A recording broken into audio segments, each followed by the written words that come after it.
Come again. Hello, and welcome to the American Massage Conference pre-conference broadcast series on Massage Therapy Radio. I'm Felicia Brown, and I'll be your host for this interview and series. This is one of several broadcasts with the presenters and experts who are appearing at the American Massage Conference, which is being held May 20th through 22nd, 2011, in beautiful Atlanta, Georgia. Our special guest today is Bruce Baltz. Today, Bruce and I will be talking about his topic for the American Massage Conference, an introduction to deep tissue healing, the art of stone massage. But first, let me tell you a little bit about Bruce. Bruce Baltz, founder of Spiriphysical, Inc., is a licensed massage therapist in New York and Florida and an internationally recognized educator with over 28 years' experience in the fitness and bodywork industry. Bruce has developed deep tissue healing, the art of stone massage, in 1999, and more recently, active isolated stretching, also known as AIS, the spa method approved by Aaron Matz. Bruce has been studying with Aaron for the past 5 years and has been assisting in workshops and in his clinic in Sarasota, Florida. Bruce has recently accepted a position at Oasis Day Spa as massage program director in Manhattan while maintaining a private practice focusing on AIS as a clinical practitioner. He was recently elected to a 3-year term on the board of directors of the National Certification Board of Therapeutic Massage and Bodywork. Excuse me. Bruce, welcome to the American Massage Conference pre-conference broadcast series. It's great to have the opportunity to talk with you today and to learn more about your class, An Introduction to Deep Tissue Healing, the Art of Stone Massage. Thanks, Felicia, for such a great introduction. Yeah, I'm looking forward to sharing with the listeners on the topic of stone massage for this presentation that I'll be doing at the convention this year. Wonderful. Well, we are so glad to have you here. But before we get into your topic, I'd just like to ask you why you wanted to be a part of the American Massage Conference this year, the first inaugural event in Atlanta. Well, I think that says it right there. I mean, it is the first event that an effort being to be a non-association-based convention, and again, just to share what I do and to meet with people who are passionate about the field. And it's wonderful to be able to be in that environment. Well, I agree with you, and I'm excited to be presenting there too. I know there are a lot of things that I'm really excited about in terms of the conference. What other things besides your class, events or classes, are you most excited about that are happening at the American Massage Conference? It's really hard to pick one aspect of the show. As you were mentioning earlier, the caliber of presenters that are going to be there, it's hard to pick one over the other. It just kind of depends upon what your interests are as a body worker and where you gravitate toward. But for me, again, it's about meeting people that I don't see except at shows, and to learn more about what other people practice and what makes us a diverse group of healthcare practitioners.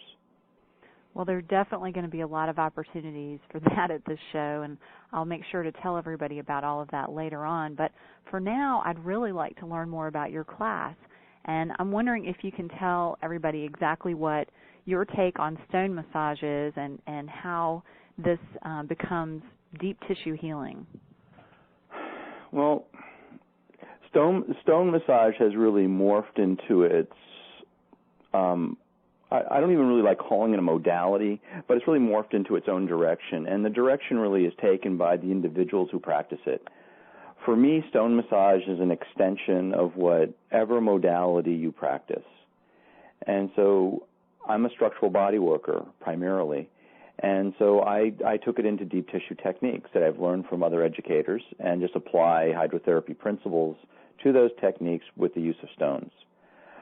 But for people who do aromatherapy or lymphatic drainage or Reiki, stones can be incorporated into those treatments. So for me, it's just the adding on of temperature. I gotcha. Well, I really like the way you said that it's an extension of whatever modality you practice. I hadn't really thought of it that way, but I've certainly had hot stone massages myself that incorporated deep tissue techniques or incorporated aromatherapy. So I really like that description. Well, I've found that as the craft or as the popularity of stone massage has been infiltrating the spas and private practice over the past 20 years, it's changed, and it's changed with education and with just over a period of time of people realizing what they can do with stones. And our biggest problem is defining what it is. And so I try not to define it. It's defined by, as I said before, what you practice.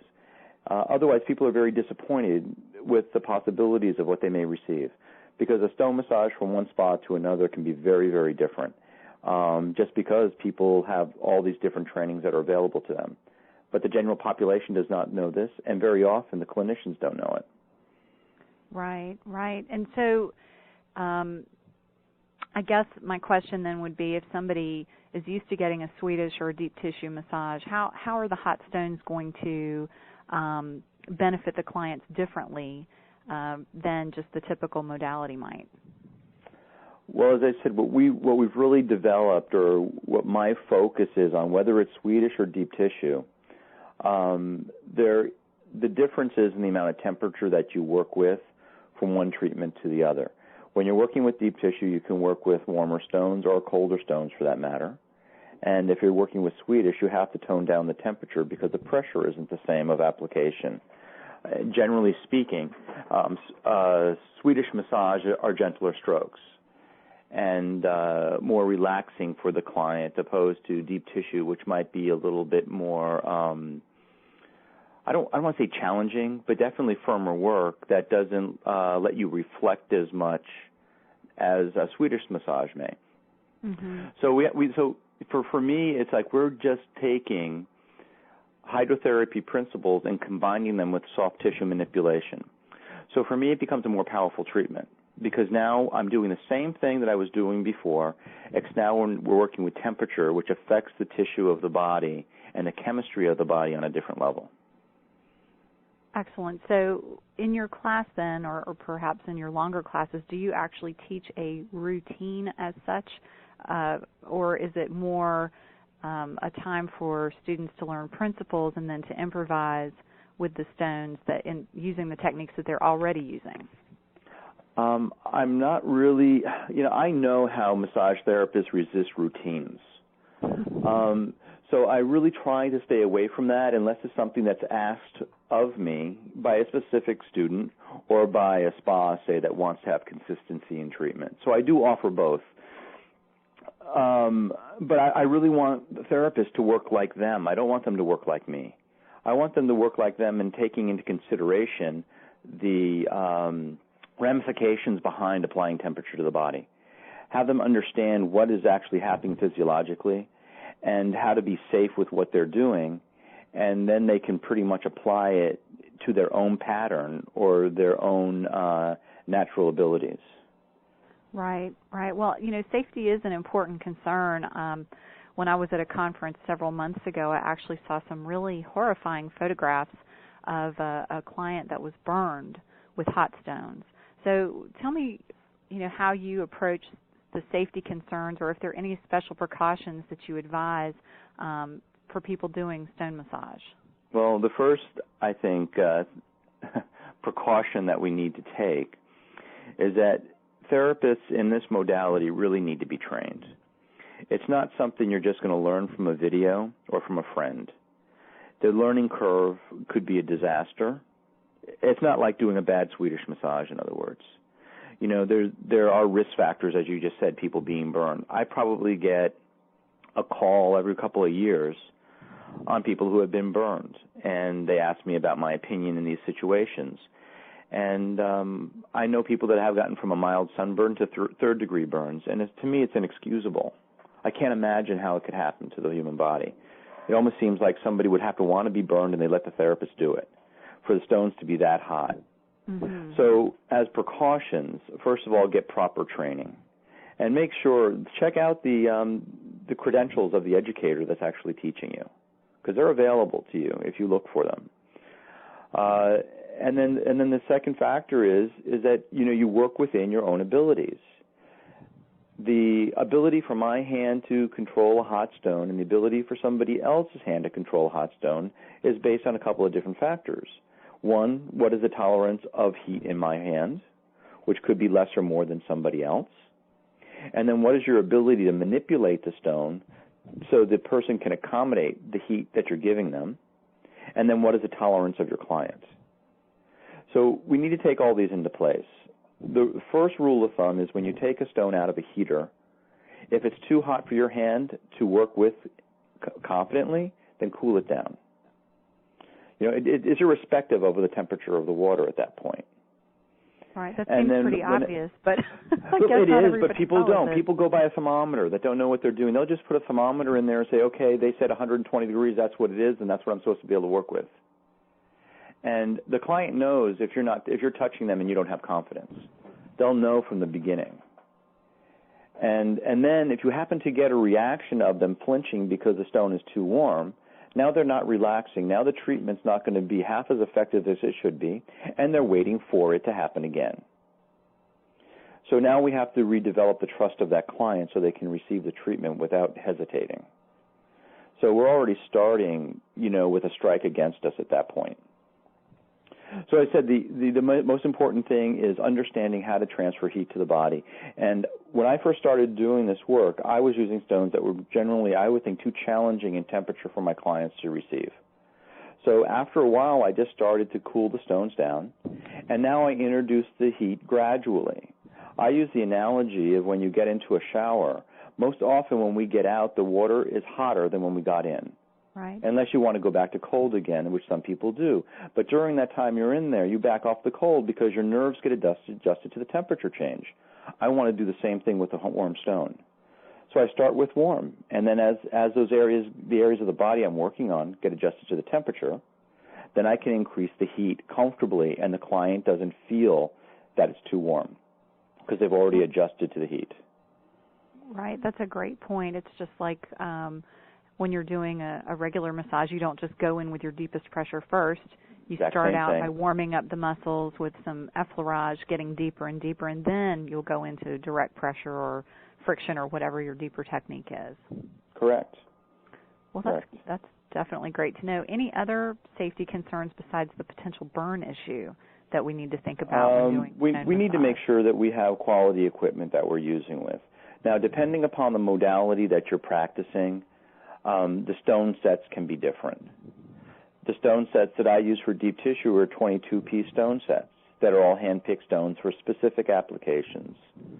You might not use all of these stones in one session, but you don't know necessarily who's coming in to see you and what you might need to have to access the areas of the body you may need to focus on.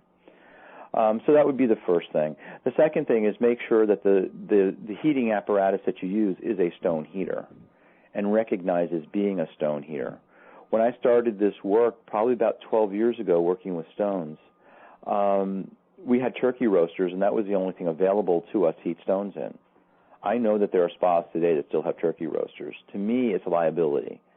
I want plugs that are three-pronged, that are grounded if it's in a professional setting, especially if it's in a medical setting. I want to be able to know that these heaters are wired with heavy enough wiring so they can run all day without having a potential for shortage or, say, a fire, say, for instance. Because I'm certain that if there ever was an injury or a fire that happened from, say, the application of a hot stone or the running of the equipment, the insurance companies don't want to pay, usually. And if it says ham or turkey on it, most likely they're going to say you were using something that it was not designed for. So then it would be void on your insurance. It's just silly now to be using hot cabbies even aren't designed for it. So to me it's not a proper use. The best way to transfer heat is by the use of water. And so we should be using it. We shouldn't be putting them into electric skillets or whatever other kitchen appliances that people might be using. It doesn't do anything for the moving on of our industry, and it does absolutely nothing as far as safety is concerned.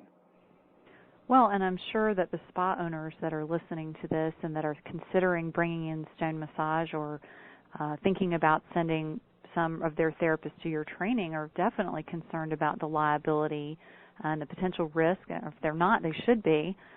After listening to you, I'm thinking back over some mistakes I've made that I won't share, but I can certainly assure you, Bruce, that if I ever have another spa with hot stone massage, that I'll be contacting you for all the equipment specifications. I don't want to have any of those problems. Not even considering what might happen to the clients, but the risk. That's really important to think about, and particularly I hate to say it, but there are a lot of therapists out there that maybe don't have the proper insurance for their space. They might have liability insurance for themselves, but if there was a fire, then or some big damage that happened to their whole building as a result of a hot stone heater being faulty, then that could be a real issue. So I think that's a great point, and I'm so glad that you mentioned that. Yeah, I just really feel that we need to work with the proper equipment that we have available to us now, and we need to take responsibility for that. And it's only going to reflect on the quality of treatment that you're going to provide, or the interest in that body worker to be in our field. Right. There's no real shortcuts, in other words. Right. Well, and with the benefits that that clients can get from something like this, I mean, you certainly don't want to have risks that outweigh those benefits. So taking all the proper steps is vitally important. I'm curious, what would make a therapist, besides the benefits to the clients, what would make a therapist want to add stone massage to their list of treatments, or to their, maybe we should say an option in their toolkit, since you didn't want to call it a modality per se, but why would a therapist want to take your class? Well, I think first of all you have to gravitate to wanting to do this. The effort that it takes to set up for it, the additional equipment that you need to purchase to provide the service, I feel that you're providing a higher quality service for your client if you incorporate it into what you're currently doing, or change your technique to be enhanced by the use of stones. So you really have to want to do it. It's going to take you more time. You have to set up. It takes about 20 minutes maybe for the stones to get to a working temperature. So that means you're going to have to arrive early to set up, and it takes a little bit more in effort and cleanup and breakdown. But there are many therapists out there that are sort of like more earth-based, intentioned people, that they don't mind putting the extra effort into it because they gravitate toward the use of it. So I think you really have to want to do it. For me, the educational videos that are out there right now that show stone massage in different formats, I highly recommend that people use them as a tool to figure out if it's a modality that they want to practice. That's the beauty of the 3-hour lecture that I'm going to be doing at the American Massage Conference. You have a 3-hour taste to decide whether it's something that you want to practice. Is it something that you resonate with, without making the investment in all the equipment and the time and effort to learn it? Because once you decide you want to do stone massage, it's not like you take the class one day and you're practicing it the next. It takes time to develop your own technique and routine so it meets the standards of what you're currently providing. So it's not an automatic thing, in other words. So they really have to want to do it. It's a choice of profession that takes effort and a desire. Otherwise, people just go through the steps, and you know the difference. Right. And I know that pricing varies from one metropolitan area to another, and so what you charge in Manhattan for your work with hot stone may be totally different than what I would charge here in North Carolina. But I guess what I would like to ask is, compared to, let's say, the standard deep tissue 1-hour massage, what would pricing be like for hot stone? I know the reason I asked this, I recently heard of someone in my local area doing an hour hot stone massage for $55 and putting it on special for something like $35, and I said, oh my gosh, that just doesn't seem appropriate. But how much, what would you add on to a typical 1-hour massage or 90-minute massage to include this hot stone modality? I think the rule of thumb, depending upon the location that you have and the population that you're marketing to, it could be anywhere from 15 to 25% more than your Swedish or deep tissue treatment currently. So you put it within whatever your market can bear in whatever part of the country that you provide service in. Okay, great. Well, I think that's helpful because I know that if people are looking at making an investment in learning the modality and purchasing the equipment, they do want to look at, well, how is this going to benefit me, not just because my clients will be happier, but how will this benefit me financially if I was to add it? I would, yeah, and everybody wants to justify that, and I understand that. But I happen to think that if you're providing treatments of this level and incorporate temperature with it, I think the treatments are going to be more effective. And I also think clients are then going to come back to you more readily, and they're also going to spread the word, which is going to make you busier on the services that you provide. So irrespective of charging more money, I think that they're going to be busier. Right. Well, those repeat clients definitely translate into more money, so you're going to get more out of your practice either way if it's something that resonates with you, sounds like. Sure. I believe that. So then just a couple of questions, sort of, I guess, logistical things about the stones. I know that you mentioned it takes more time to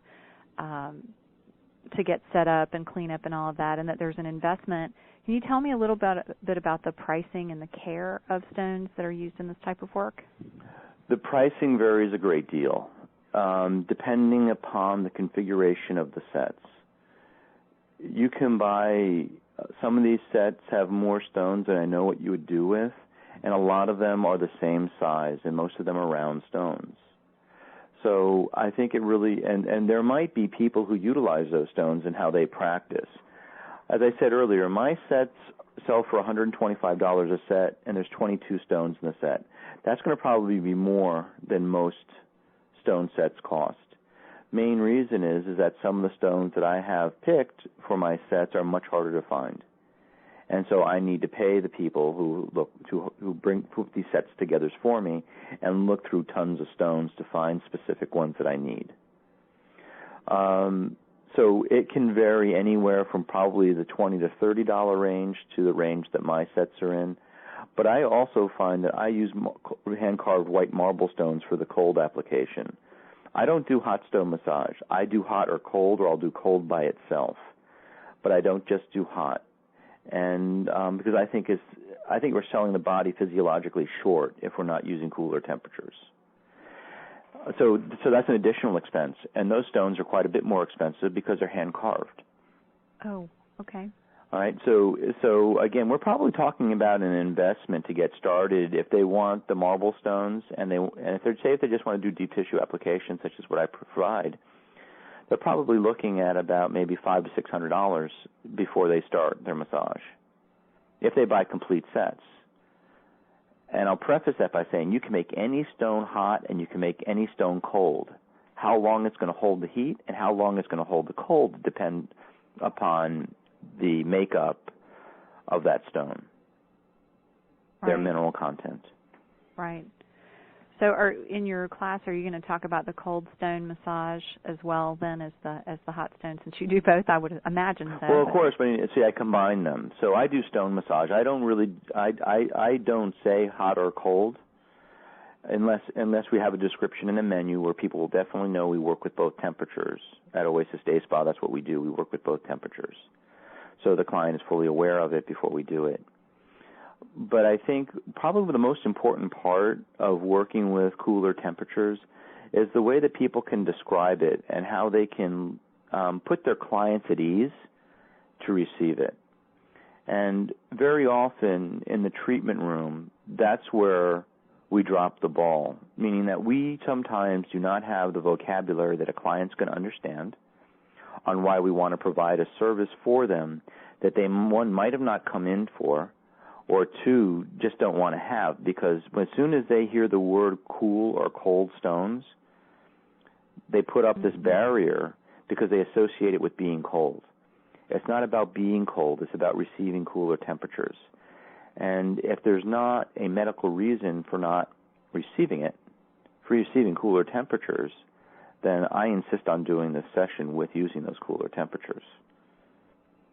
Well, it's funny you say that. I hear people all the time when they ask about it, they have back pain or whatever. They say, well, I really want to take a hot bath, or I want to put a hot heating pad on my neck and shoulders. And I say, what I do is I keep an ice pack in my freezer, and when I have pain, that's the first thing I go for is the ice. And the look on people's faces like, oh, ice, awful. They just don't enjoy the sound of that. And so I can totally understand why you don't talk about it being cold stone massage, because that sounds more like getting ice cream than relaxing. Well, at Oasis, we do a half-hour cold stone treatment, which we consider a detox treatment, which is absolutely a wonderful treatment. But what I generally tell to my clients is the following about using cooler temperatures. If we're working with hot or warm stones, I can work deeper into the body, which allows their muscles to relax more. So theoretically, the work could be deeper than what they expect, and they can't tell me that it's too deep. So the cooler stones will minimize any soreness a client may feel. I also know that the body will indiscriminately soak in as much heat as we give it. And in longer treatments, whether using stone placement or whether it's just direct contact to the skin with the stone, that body is soaking in that heat. I know for a fact that some clients, when they've gotten off the table after a hot stone massage, they've been nauseous because we've created a lot of blood circulation that the body can't accommodate. It doesn't know what to do with it, so you become nauseous from that experience. The cool stones pull the heat out of the body. It brings the body back into balance again. And also I believe that our bodies like to be at 98.6. If we can challenge that system with cooler temperatures, the body has to recover from it, and it makes it stronger. So it's making it stronger on a chemical level. It helps the immune system and the lymphatic system because we're challenging it to recover from something. So to me, I look at it as the same aspect as if you go to the gym or you do something physical. You challenge your body to an extent where it's out of its norm, and then when it recovers from that experience, it becomes stronger, provided you didn't overdo it. Right. So hydrotherapy is done in short durations frequently. So it doesn't overtax the system, but it challenges it enough to have to recover from it. And clients understand that. They would have to want to be sore, not care about their immune system, and not care if they're nauseous. And I don't think those people exist. Well, none of those sound good to me. Well, but if you don't have the proper understanding about what we're doing, and if you don't understand the effects of temperature on the body, then you can't explain it to your client. And then very often what I hear, in a session, you don't like cold stones? Okay, we don't have to use it. They try to appease the client. Right. And my view is we're the professionals. We need to be able to explain why we do what we do, and sometimes not vary from what we think is best. I agree with you on that. We are the experts there that the clients are coming to see. So our opinion is not just an opinion, it's an educated opinion, and the things that we suggest should be for particular reasons, not just because. Well, people don't come to us for substandard treatments. Right.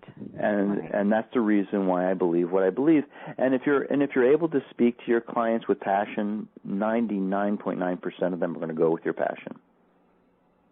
Definitely so. Well, Bruce, it's really obvious that you have a passion for this subject. I've learned a lot on it. I'm curious if there's anything else in particular that we might have missed or not talked about, another piece of advice or information that you'd like to share with therapists who are interested in or maybe who are already doing stone massage and are thinking about taking your class. I think the only thing that we really didn't touch on was the care of the stones, and I think you asked me that previously, and I did. I rant and raved a little bit about some other direction. Okay. The stones need to be taken care of. The stones are made up of a matrix. And so when I believe this, and this has been somewhat confirmed by geologists and medical community that I've been able to discuss this with. And since the stones have a matrix, we can clog that matrix with oil or creams or whatever you choose to use as a lubricant on the body. When I do stone massage, I only use oil.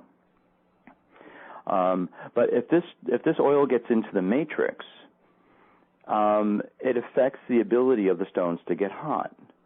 The reason why is because every stone has its own frequency, and when you put the stones in hot water, the molecules start to rub up against each other, and that's what creates the heat. That's what holds the heat. And so if we clog the matrix, I think we can affect the ability of that stone to vibrate, which means we affect the ability of that stone to get hot. I've felt it personally. Years ago when I first took my first class through the stone therapy, Mary Nelson, who's the owner of the Stone, said to me, the stones are alive. You need to take care of them. You need to get them back out in the sun or out in the environment so they can recharge. I like the way that sounded, but being more of a Western approach as a body worker, it didn't resonate with me. So then after several years, I was able to talk to the proper people about this theory, and this is what we came up with. So as far as the care of the stones is concerned, they need to be washed at the end of each day. If you keep the water above 120 degrees, most people believe between 120 and 140, it's going to kill most of the bacteria in the water, so we don't have to worry about anything being transferred from one client to the other. But at the end of the day, you wash the stones with some sort of dishwashing solution to cut the oil on the stone. And then if you can put them outside, I think it's a great thing. If you can't, we put them in dry salt. And what salt does is it draws out. So by leaving them in the dry salt, anything that we can't get off the stone or that might get into the matrix, I believe can be pulled out. And so then you're never going to have the problem of stones not getting warm enough, having to turn the heater up higher to get them hot, and they do not stay hot as long. As I say, I've had this experience before, by not necessarily believing what Mary originally told me when I took her workshop. And so I think we have to understand how they need to be taken care of. Well, that's great, and I'll tell you, I didn't know about the being able to keep them in the water all day long. We've always, in the spa that I owned, or spas, we've always cleaned them after each and every session. And well, so you're if we're not working really on open, I'm sorry to interrupt you, but if we're not working on open skin, like an esthetician, say, for instance, might after doing extractions, I don't think that we need to be as concerned about that. Now, if you want to take the extra precautions, I've never seen a problem with it. In the 10 years plus that I've been working with the stones, I've never seen a problem with it. That doesn't mean that it couldn't happen, but it means that it's so unlikely that I'm not washing them in between each service. Gotcha.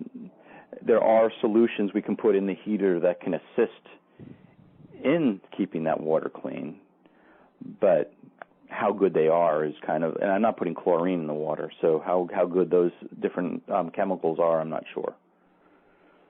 Right. Well, it sounds like you've had a lot of experience with that, and I agree with you about if you don't have open wounds, then that's a completely different story than if you are an esthetician doing extractions, as you said, or even waxing, although I can't imagine doing waxing and then doing a stone treatment right over it, maybe a cold stones. But we do that. We've introduced that in quite a few spas after waxing using cool stones on irritated areas. Definitely irritated, I'm sure. I've had enough waxing done to know I don't like it, and it's very irritating. So, Bruce, if hopefully people are going to come and take your class in Atlanta, but in the meantime, how can they learn more about you and the type of work that you offer? Well, we have our website, which is spiritphysical.com, or dtsm.net, which stands for Deep Tissue Stone Massage. Both go to the same location. We also have a page on Facebook, a Spirit Physical Facebook page, as well as my personal page on Facebook. So we have lots of opportunity to talk and ask questions, and I look forward to going to Atlanta and seeing you and many others. Well, I'm looking forward to seeing you there and some other places beforehand, I think. But in the meantime, what I want to do is remind everybody how they can become a part and register for the first American Massage Conference. First, let me tell you a little bit about it. If you've been listening to Bruce, you may think his is the only class there, but there are so many other things I want to share with you. First of all, your $40 registration gets you access to 25 free one-hour CE classes, as well as access to the trade show where there will be top massage product and equipment manufacturers exhibiting. So that's an amazing bonus just for paying that $40 admission fee. There's also going to be over 100 hours of continuing education being offered in addition to those 25 free one-hour classes. That one class that Bruce will be teaching, and I'll be there as well. Additionally, people who come to the conference have the opportunity to win thousands of dollars in door prizes. These are going to be some good prizes, folks. I have seen the stuff that they give away at the Canadian Massage Conference, which is a sister conference to the new American Massage Conference, and it's amazing what kinds of stuff gets given away. So that's something great to be on the lookout for. Also, there is a free student day with a Smart from the Start presentation. And that student day not only is open to students, but also there will be a free full-day class on passing the MBLEX and the NCB TMB exam with Laura Allen. That's going to include a free copy of her book donated by her publisher, Lippincott. And again, that's open to students who are looking to pass an exam to get their licensure. And there's going to be a wonderful gala on Saturday night of the conference with food, drinks, and live entertainment. In other words, fun. So the conference isn't just about CE and exhibitors, but also about having a great time. There will be a job fair national job fair on Sunday the 22nd that will have employers from national, state, and local levels. So anybody that's attending the conference could potentially walk away with a new job just by coming and making some contacts at the job fair. In addition to the affordable registration price, it's really affordable to stay at the conference. There are hotel rooms available for $121 a night, and you could split that room up to 4 ways. So it's really, really affordable, and it's going to be a fantastic conference. I just can't wait. As a reminder, too, for our exhibitors, there's going to be a show guide coming out. It will be the center spread of Massage Today's May issue, and it's going to go out to over 62,000 therapists, as well as being available at the show. So if you're looking to find out what's going on before you head down to the conference, just pick up your Massage Today May copy. And if you're a vendor, this is a great opportunity to get your name and company in front of people through advertising. There are definitely opportunities there. So if you're a vendor or educator listening today and you want to get some great exposure for your products, equipment, or classes, just contact Sandy Pierce at Massage Today for details on being a part of the show guide. In conclusion, I just want to say I hope that after today's discussion with Bruce Baltz, that everyone has found a new interest in stone massage and is considering signing up for his class. If you'd like to find out how you can attend the American Massage Conference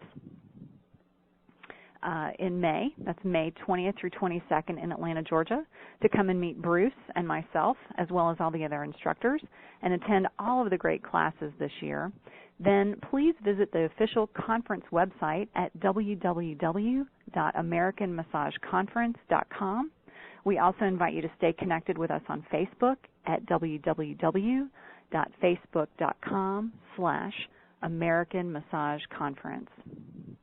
So, Bruce, after all of that, let me just say thank you so much for taking time to be with us today and for sharing your time and knowledge. I know I'm looking forward to your class at the American Massage Conference, and I'm sure everyone else is too. Well, thank you. It's been great, and as I said before, I look forward to seeing everybody in Atlanta. Well, thank you. Again, this is Felicia Brown, and on behalf of everyone from the American Massage Conference and Massage Therapy Radio, I want to thank you for tuning into this broadcast of the American Massage Conference pre-conference broadcast series. Please remember to check back for upcoming interviews each week between now and May 20th. We look forward to seeing all of you in Atlanta in May. Thanks again, and have a fabulous day. Come again. Let there be plenty. Let there be plenty love. Let there be